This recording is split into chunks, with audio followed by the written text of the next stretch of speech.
Good evening and welcome to my discussion of Captain Marvel, the first, female-led superhero movie in the Marvel cinematic universe.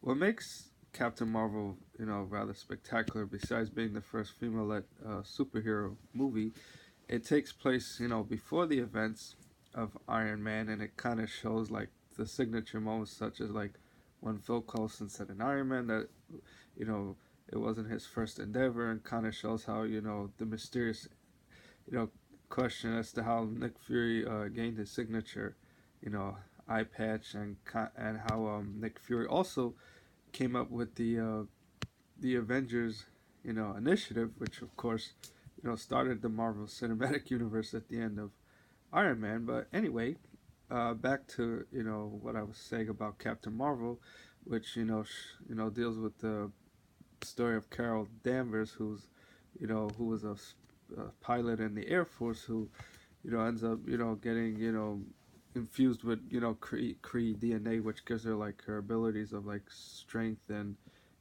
flight and things and or other powers that she has. And of course, Carol Danvers, makes her first encounter, with Nick Fury, who, in the events of this film, is not yet the agent of Shield, but rather like just I would say like a bureaucrat within Shield, who hasn't yet been used to the idea of the supernatural, like the superheroes and I guess all that stuff. And of course, you get to see Phil Coulson, I guess when he was starting out in Shield and things like that. So I thought it was, a pretty cool way to have, Captain Marvel, kind of tie into like, the other Avenger movies and of course the other Marvel movies in the cinematic universe, which I thought was pretty cool to see.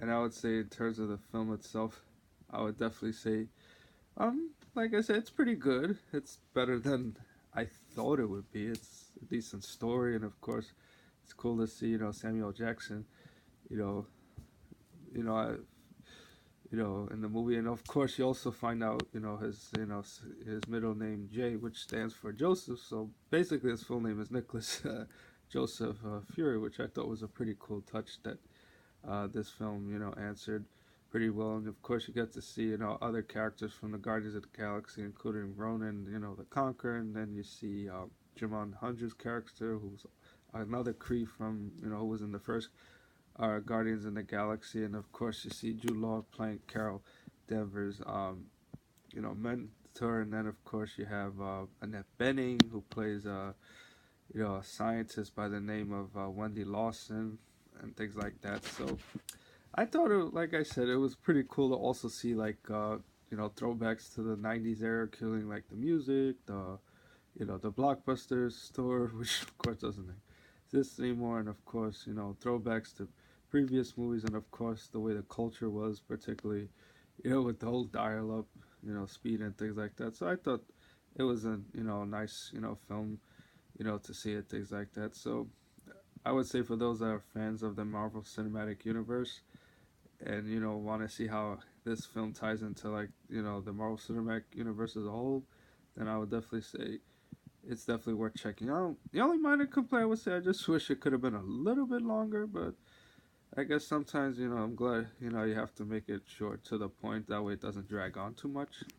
But that's just my verdict. Okay, everyone. Thanks again for listening, and feel free to check out other videos I've done. Thanks.